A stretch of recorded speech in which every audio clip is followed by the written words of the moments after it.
So today is June 25th, 2026, and I call the meeting of the staff meeting of the Parole Board to order. First order of business is to review our agenda. Are there any additions to the agenda that anyone has? I have one, but I can do it around people. Not significant. There are none, then motion to approve the agenda would be in order. So thank you. I'll second. Second by Keith. All those in favor of approving the agenda as written signify by saying aye. Aye. It is unanimous. Minutes from our May meeting. Has everyone had a chance to review the minutes of May?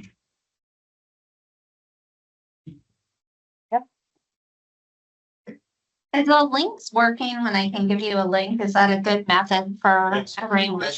Okay. You don't have to open documents. If there are no corrections or additions to the minutes, a motion to approve the minutes would be in order. So moved. Okay. Second by Katie. Sure. All those in favor signify by saying aye. Aye. We are unanimous. Great.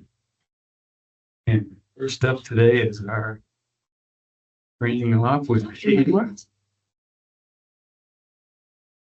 So let's start off with roundtable. You know, you said you had some things you had to add. Oh, I just have one quick thing. The executive director from APAI reached out to me the other evening.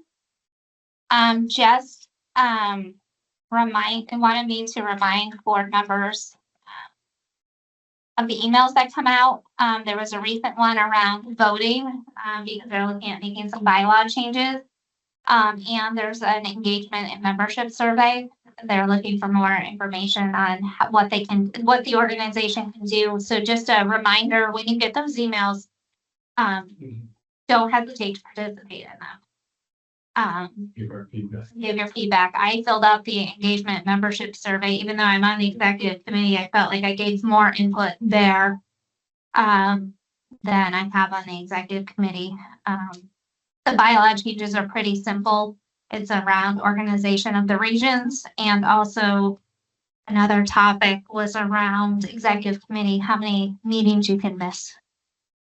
The new president is Keisha Robnin from Washington. She's the chair of Washington. She is really motivated to keep going, and she's already, I think, has a webinar lined up for July. Also on their website, there's now a webinar request spot where for presenters to go on and they want to do a webinar.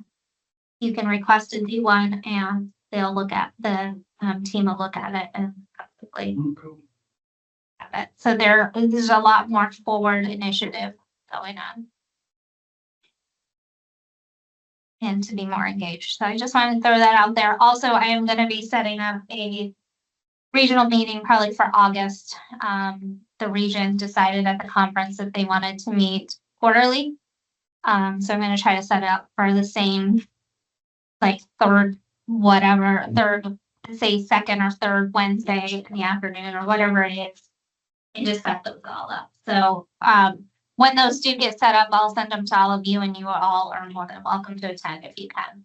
It's not mandatory, but if you want to join and talk to It's good to see Northeast states and see what they're doing, have candid conversations. Absolutely. And if you want and I can send the email with the links to the survey and the voting to everybody if you didn't happen to see it. And they should be going to your state emails. I got mine. Tom? I will have to look. I have not been on my state email a lot the last several days, but I will. But as far as roundtable, no, nothing for me. No, it does the same. It's I do love the Newport Parole Board days. They are fun. Thank you very much. Hey, I actually did a lot of splitting last month. I'm trying to as Colby and Carla can say, there's a lot of scheduling maneuvering going on. And I will say too, we're starting to track times of hearings to kind of get a gauge on if our current scheduling is working or not, and how many speakers, because how many speakers come in really drives Mhm. the length of the hearings. No, I have no So- complaints on that. I will, like I said, whatever you put on there, I will do. It's just, But it's I always just- interesting. You just tagged in one other thing that I forgot to put on the list, but thanks, Tom, for reminding me. Oh, good. I'm glad I was able to participate. Well, go ahead. No, I just touched on it. Okay. Angela, I don't have anything, thank you. you're going to New York though, right? Oh. Don't you want to tell us about your awards? Yeah, I'm going to New York. Sorry, the screen keeps freezing all of a sudden. It's a Good Food Awards out in New York City, and I won 2 awards this week. So it's a national food competition. So it's pretty exciting, pretty big news for my little business. There's lots of like famous chefs that go to it, and food writers, and people representing like Food Magazine, like Oprah's crews out there and stuff. So it's always fun to go to. And I'm Good. going with a good friend of mine, so I'll have a dancing buddy, so it'll be even more fun. You bring the snacks next time. So, Congratulations. thank you. So- Thank you. Just wanted to mention, I've heard from some of you on the schedule for July, Oh, but I need to I'm going to be away the first part of July, so I'm going to try to get everything all done before I leave, including your expense accounts, if you can get those to me so I can get them off to MJ.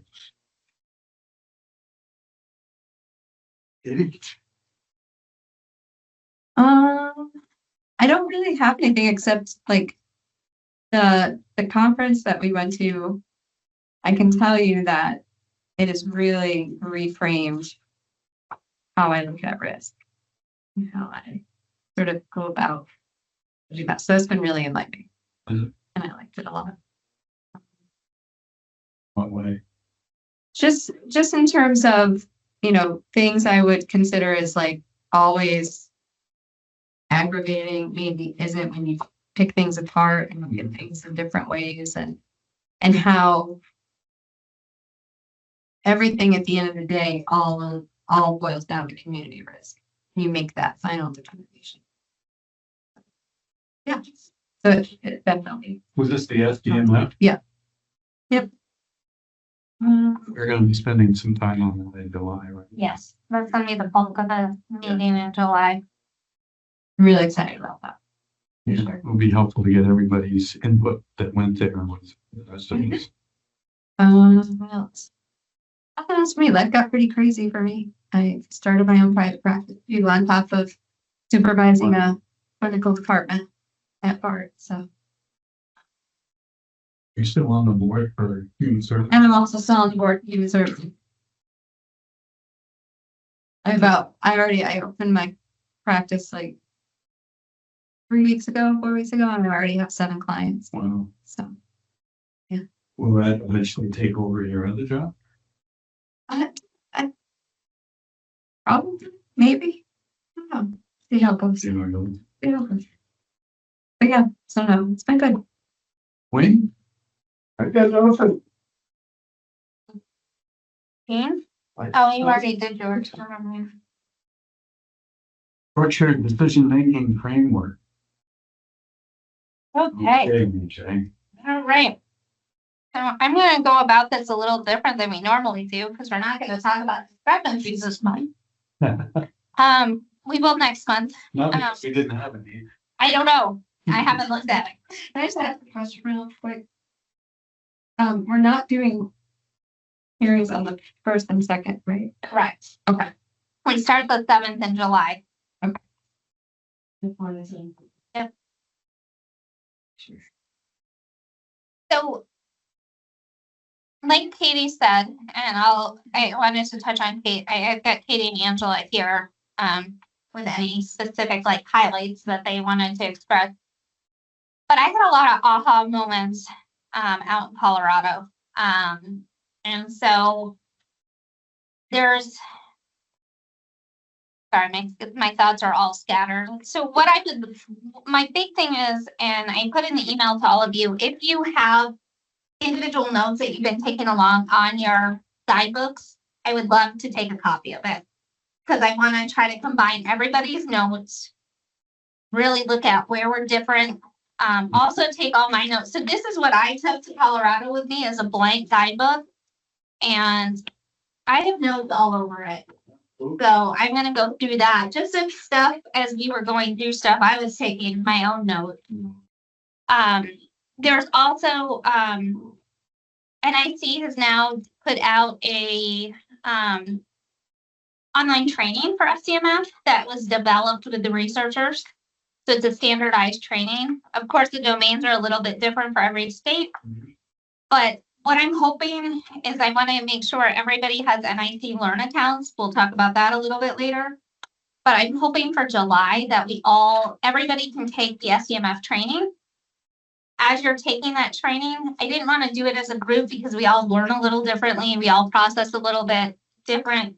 But I'm hoping that we can all take that training and come back with any questions or anything that really sparked you of like, why are they telling me to do it this way, but we've been doing it that way, that kind of stuff. Because that is some of what had came up, especially around the programming domain and the offender change domain, I think it was. Those were the two biggest domains where the inconsistencies were happening. So that is one thing for July. And then my other hope is as we're processing that training, then also I'd like to take some of our old cases that we've had before us. I don't want to pick new ones because I want to try to get somebody who might not be familiar to all of you. And then do some practice coding. And I was planning on taking all the documents that were given to us, plus going through the hearing audio and all the questions that were asked and the answers that were asked, kind of document the hearing audio to give everybody the same information, everything that came out during the hearing. And then it also may just spark some, as we're recoding this case, not giving you the coding sheets. Yeah. As you're recoding it, if there's still information that you wish you would have had, that kind of teases and refreshes us of what questions should we be asking? What questions are we not asking? That kind of stuff. So the training is that you're referring to? Yes, it's online. Okay. It's a module, and I can show it to you later when I log into the NIC Learn. And if you all don't have it, then I will make sure you all get it. So, let's say that again, you want us to do it before July? Before July's meeting. Okay. And I'll send out all the information to everybody. Yeah, that would be helpful. They say it takes about an hour, hour and a half. And of course, if you want to do it on a day that you're not getting a stipend and you want the extra stipend, There you go. there you go. I will pay you to do the training. So that And was it takes like after you sign up for it, doesn't it take 3 days. 6 days to get approved? Your account approved. Yeah. So you can't do it the day that you sign up, Right. from what I remember. But I'll go over all of that after, later on. So then my goal is after our meeting in July to have an updated guidebook to hand out. So we have a current guidebook. This is what we're doing. Because it's time to revise it. Mhm. So Do you want that stuff today? if I can, I'll just take it over to the copier at the end of the meeting. Okay. Or if you're not here, you can either pass it along or we'll just go with it and we can update as we're going along. I feel like July is going to be more of a working, hands-on meeting. But so now if I wanted to go into the notes from the community of practice. So these are the key things that really stood out to me. That the researchers were saying, and something that a lot of boards don't do and are struggling with, because some boards only do one SDMF form for the whole board. Oh, really? Oh, And I'm doing it. And and the researchers don't recommend that at all. They recommend every board member doing their own. But really, the big thing that came out that really struck me was having your assessment of SDMS completed prior to doing your deliberation. So when you're going into deliberating, you have an idea of where they're aggravating, where they're mitigating, where they're neutral. The other thing they said is when you're going into a deliberation, that you should have an idea of your decision that you're leaning towards before you start deliberating. And they even recommend in some states are once you go into deliberation, before you start talking, everybody go around and give your vote. That's not your final vote, but really what is your initial, are you going to grant, approve, or deny? Don't go into why, but everybody state whether they deny or grant. And then when after you do that, then have the conversation of going, okay, so you're right now at a denial. Tell me why you're at a denial. I'm at a grant. This is why I'm at a grant, and have the meaningful conversations. Because you shouldn't be convincing your other board members one way or another necessarily, but you should just have the conversations of this is what I'm initially thinking. Because sometimes there are board, when we go into deliberatives, or when I used to go into them more, it's like, I don't know what to do. Well, but what have you heard and where are you leaning? And I would almost encourage that we adopt a model of this. But sometimes we don't always, a lot of times actually, lately, we don't even go into deliberation. Right. Someone just makes a motion. Because they're straightforward, they're more straightforward Yeah. cases. Yeah. But I'm thinking when you are going, if it's not one of the straightforward cases, if they're still in programming, they've got pending charges. And I mean, pending charges still in programming, those usually aren't ones that, those to me would be more your obvious denials.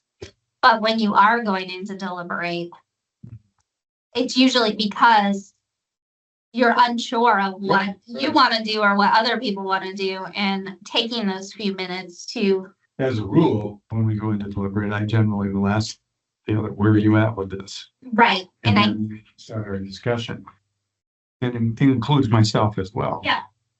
and sometimes I think sometimes when we do that, though, we go into more of the conversation, not whether I want to grant or deny. And I think maybe just getting that baseline, I think could be helpful. Get the baseline and then Then have the talk, discussion. and then discuss it. And because then you can revert back to your SDMF forms and what notes you've taken to base your decision on. Because it really should be based on the risk and how they're going to mitigate their risk if they are granted. But I thought that was very interesting that that's the recommended way. The recommendation is to do the form before the hearing. No, before you deliberate. So they're saying when you get into deliberation, you should have an idea because you've heard all the information. And if you have to stop for a few minutes and gather your thoughts. It comes back to it as well, how each one of us is using that process. And for me, getting as much of it done before. Yep. On the reports, putting question marks where there are issues Absolutely. need to come up in the hearing and then filling that out. That's how, and realistically, that's how it should be done, is you should be filling it out in advance with as much and identifying the gaps. But then when you're at the end of the hearing, you're deliberating, you're making your vote. Whenever you're making your vote, you should be having that just about finalized at that point, because you shouldn't be getting any more information. Right. So I would encourage that if you need to, when you go to deliberation, if you need a minute to gather your thoughts around your SDMF, do that before engaging in any conversation. And then go around, say, grant or deny, and don't go into your justification at that point, and then have the conversation.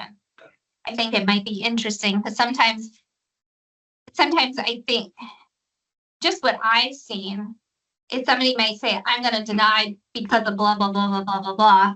And that may be, you might have a grant over in the corner going, well, I want a grant, but they just said deny. And I think it might make some more robust conversation, be able to tease out some of that conversation versus Mhm. people are changing their minds as people are going around the room. I don't know. Thoughts well, you can't see me anyway, I don't think, because I back away. So, Tom and Angela, I'm looking at you now, but Well, one of the things I that see your I like the idea, kind of like being on jury duty. That's what they do. Yeah, you went on But to- yeah, He was the, but the, center and we actually changed our mind on what here. the This issue I actually have fun. is more on the corrections that I know. I don't look at what they put on for RSN or whatever they do now, but it has bothered me a lot lately. And I'm sure I haven't endeared myself to the powers that be up in Central. But when somebody has a plan in place and things are going well and all of a sudden they put a designation on them and everything stops. And the people sometimes were going out the door within a week. And then we look at it and say, well, wait, now we have no approved plan. We have nothing set in place anymore. Yet that person was going out because of the designation. I have a real problem with that. And that designation, as we know now, is usually a year. And I just, that part kind of, when I'm deliberating, I'm thinking about it, it has really bothered me, this whole new corrections way of doing business. But anyway, Well, let's work on that. so I may come back and join deliberations just to kind of help facilitate that as we're going, because Pat's not here, Sam's not here. And I'll maybe put a little script out or something just to kind of just help facilitate that as we get going. I think it'd be good just to try it and see what happens. And it might help some of you who sometimes it feels like you're trying to justify your decision as you're talking in deliberations.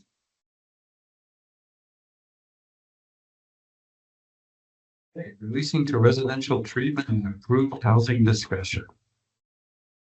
Hold on. Another issue that's been coming up in my email box is some pushback.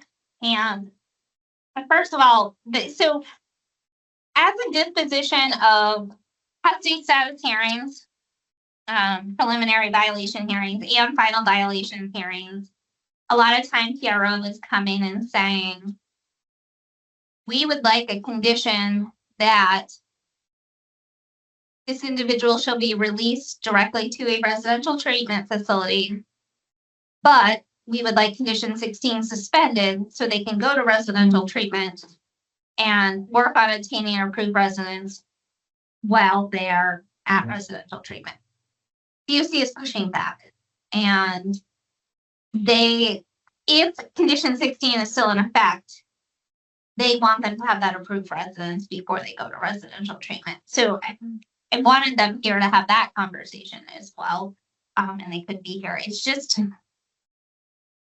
It's a hard logistics thing. And I guess the philosophy of the board is what is the best for this individual. And if you want them to go to residential treatment and then possibly, I'm going to try to get some more information from folks around Grace House and McGee House, because those seem to be the step down houses from, I think, Serenity. Yeah. Can they apply to those before they go to Serenity, or do they have to be in Serenity? And it sounds like they have to be in Serenity to apply for those. And then what happens, because then PRO is saying, well, then then I've seen somewhere on a couple conditions that if they don't go to Grace House or McGee House or have an approved residence, then they're to be reincarcerated. I'm like, can we reincarcerate based on this expectation that we were hoping they were going to get approved? And so I'm just trying to figure out how we navigate this tricky landscape of we want them to get treatment. we want them to continue treatment out there. But if there's no plan to continue treatment, how do we get that plan? And how do we know if that plan is gonna be in place? So just something to Mm, start kicking around and thinking, because it's definitely the trend we are seeing. And I know last week, I think it was, we had one violation where the board refused to remove 16 and said you can go to residential treatment when you have an approved plan, because it was just too risky to take that 16 off. So I just wanted to pose it out there just to get everybody thinking about, because it is Because the definitely. reality is, who's to say they're even gonna do the 2 weeks? Right. They could walk right out of Serenity House or Valley Vista at any time. Oh, we just had one, and I forgot to mention to Dean, where we amended the individual's conditions of release so he could go to residential treatment, and he never made it there, and I issued a warrant for him. So they're saying yes to PRO, they're saying, yes, I'm gonna do it, get to the board, say yes, and then they're just not doing it. So it's balancing. Other states, when we were looking at the condition 16 there last year, whatever it was, I didn't find a single state that would grant parole to someone without a residence. Every one of them, and that was a criteria. They wouldn't even look at it, but every state I talked to, it was, that was a drop dead issue for the parole board regarding residents, so. And honestly, I think with the nature of our population right now and the Yeah. nature of the recurrence, the reoffending, you almost need in our housing crisis too, balancing it all, but so it's very risky with a lot of these individuals to let them out without a 16. Yeah. But they can't find it, and that's the other Yeah, trouble. okay.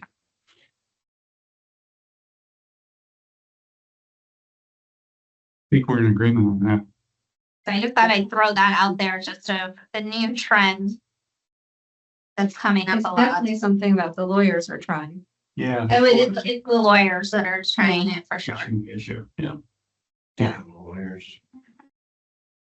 Early discharge. So I just wanted to, another thing that will probably be coming in July, I talked to Dean about this the other day. We've been seeing an influx of people writing to the board wanting early discharge or calling me asking for early discharge.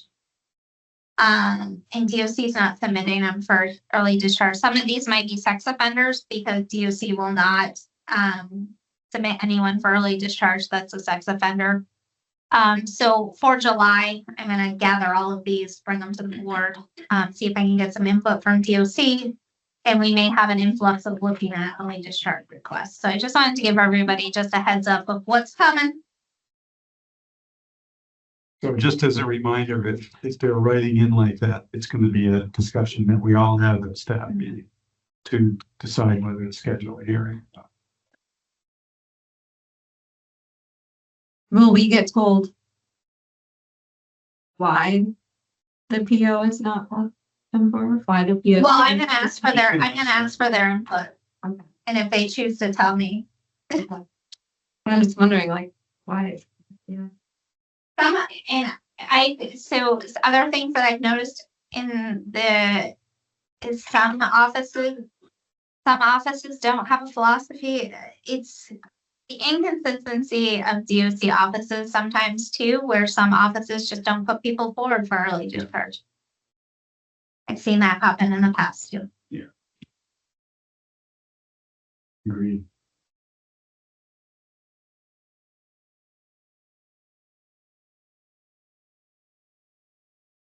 Act 111. Yes, so it's no longer H559, it's Act 111. So a couple days after our last staff meeting, the governor did sign the act relating to the parole board. So it goes effective July 1st. I've already started working with Sarah London at the Attorney General's office, and she helped write a simplified bid back when we had $25,000. She's taken that, updated it, because we now have $75,000, and has already started distributing it to the firms that they work and the attorneys that they work with other quasi judicial boards. So that's the key. That was the piece that I really wanted to start moving on, was around She make the decision, or will that be in working with you on that? it's ultimately our decisions. She's the more of the vehicle. The person, it'll be ours and AHS's decision, because AHS will hold the contract. The Attorney General's office just has to review and make sure all attorney contracts are the way they're supposed to be written. Why wouldn't it just quote our association letter?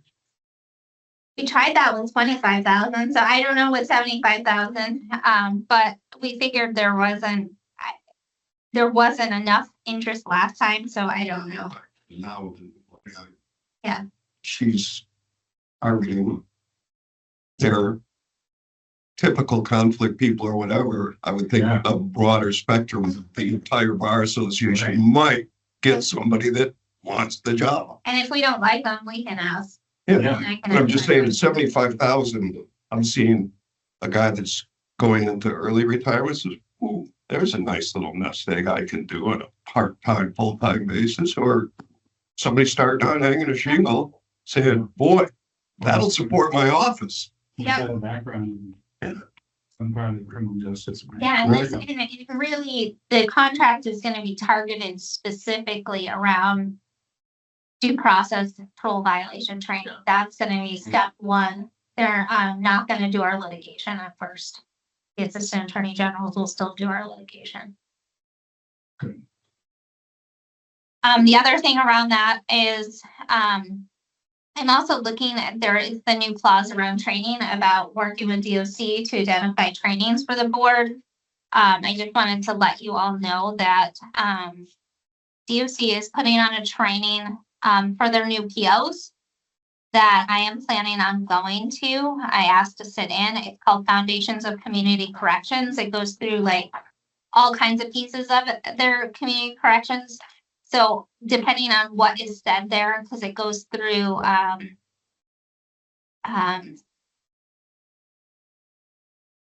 their supervision, principles of risk, need, responsivity, criminogenic need areas.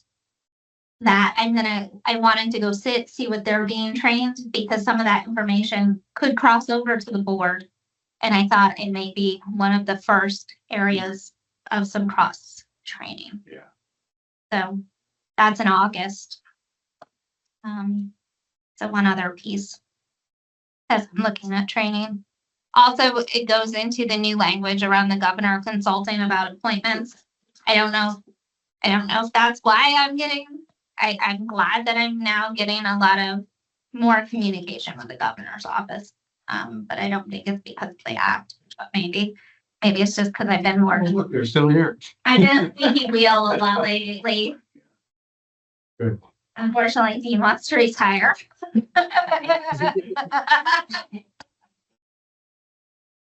We all want things. You don't want to do that. National Institute of Corrections. So now, so I do have. thanks, Katie. Sorry. Yeah, that's the date I can't do until July. Okay. No big, Katie. Believe me, I don't want to. Yeah, I know. Court is no fun. It's never gonna want to work with me again, I think. Is it the 7th and 8th or just July 8th? Oh, no, 7/8, July. Sorry.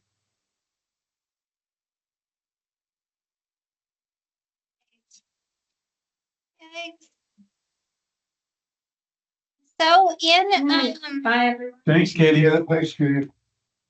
Good teaching. Yeah. so I think I sent out emails to all of you in the past about a parole board member training that's online. One thing that while we were at NIC, we were in the National Corrections Academy. So there was actually an academy going on, the new wardens. They had a new wardens training going on at the same time, so it wasn't just us. And they also showed us we went to their library and they went through their Learn Center, and there's a lot of resources on it that I think are very helpful, but this is where the SDMF training is. So I will send out instructions. I can also help anybody who wants me to set up their new user, because it can take up to 3 business days to get your login and your password for that. But I just wanted to I can help anybody through, but I thought I wanted to just go through it a little bit quickly just to show you some other resources, because there's webinars on like interviewing and motivational interviewing. There's like research articles that you can access. There's a ton of different stuff out there. Just from their main website, there's all kinds of resources like topics and corrections, search all resources. It's just different video trainings, free ebooks, so forth, that you can go on. And then when you go into the actual Learn Center, and I can send more information. I think I have a document from them. Let me go there.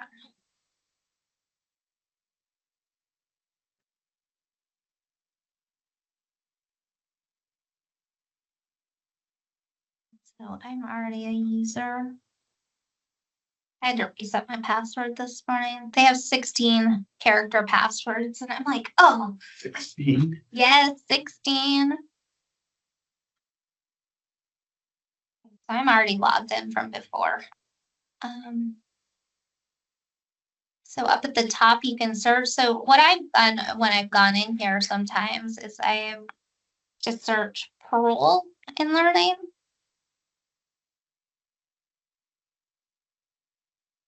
And there's a couple e-courses in here. There's a few e-courses in here.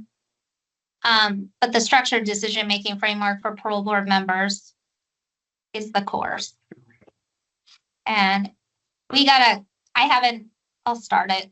But we got a firsthand look at it when we were at the training.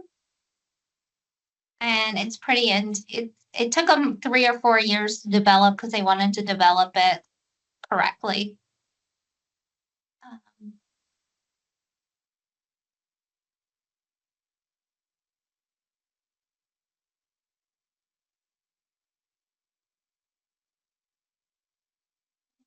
Slow in here. But that's the e-course, and once you get signed up with the NIC Learn Center, and if you don't see it when you type in parole, I will make sure you have access to it. I think they were going to make sure that every state that does SDMF has access. They're limiting it just to the states who are implemented in SDMF. Makes sense. So just something that I wanted, and it's not, my internet is not working well, but I just thought I would go through this. I'll send out instructions to everyone. And then I just encourage you, if you want, to go in and play. And it's a free resource for us. And they encouraged it. The other thing that I forgot to mention with SDMF is it sounds like they are going to try to do the community practices every 2 years. They're also looking at maybe trying every year. So they had very little funding. They got a new NIC director, and the new director has, I think it was quadrupled their funding in his first year on. And that's why they're able to do a lot more training. He really finds the importance. He was actually quite personable when he came into our training and spoke to us a couple of times because he was on site too. Where's he from? West Virginia? In the DC, Maryland. I think he was from West Virginia, because I remember him mentioning West Virginia Parole because he was looking for them in the group, but they're not one of the members. And they're also talking about having a core group of individuals, one from every state, that meets quarterly. Sometimes in person, sometimes virtually. So they're really looking at, there's a lot of initiative now with the new director to boost corrections and community supervision. Which states are using that now, do you know? And, Well, well, not South Dakota. Idaho and New Hampshire are coming on next. They're gonna be the last ones for a little while, but I think we were 11. Then New York. So I think they'll be 14. New Hampshire is going to start their shadowing in July, I think it is. I'm sure it's in my email somewhere. They're going to Michigan to do their site visit. They were given Michigan or Connecticut, and they wanted to go to Michigan, which I thought that was good. That. And then, yeah, I get questions a lot of, how do you do this? How do you do that? I've really developed a closer relationship with, especially New Hampshire, but I'm starting to get to know New York and Rhode Island and Massachusetts a little bit more. still gonna go to New Hampshire. I just got that email this morning, so when are you coming over? And so I said, what days are you there? Because you keep telling me you're gone here, there, and everywhere. And so he gave me some dates. I'm gonna talk to my husband and figure out, it'll be either, he gave me the schedules for next Tuesday and one at the end of July. It'll probably be the end of July. Go over, and it's a mix of not just revocation hearings, it's also got some regular parole hearings too. 2-hour drive, that's not too bad. Okay. Yeah, it's closer than Katie's drive. Hopefully my wife found where I told her to be. Wayne, do I have your days for July? I think I'm wide open. I just looked real quick. I try to schedule anything I schedule for a Monday or a Friday. Yeah. Sometimes it doesn't work out. I I get just it. look quick and it was clear so far. Okay. Thank you. Thanks, Wayne. I got Angela and Tom, so I think we're all set there. Good. Anything else? Tom or Angela? No, Hey. I was gonna say, technically, we have to adjourn. We don't have a quorum anymore. No, with all- Just we don't adjourn. mention it- we're adjourned. If you don't mention the quorum, we don't have to worry about it. Okay. All right.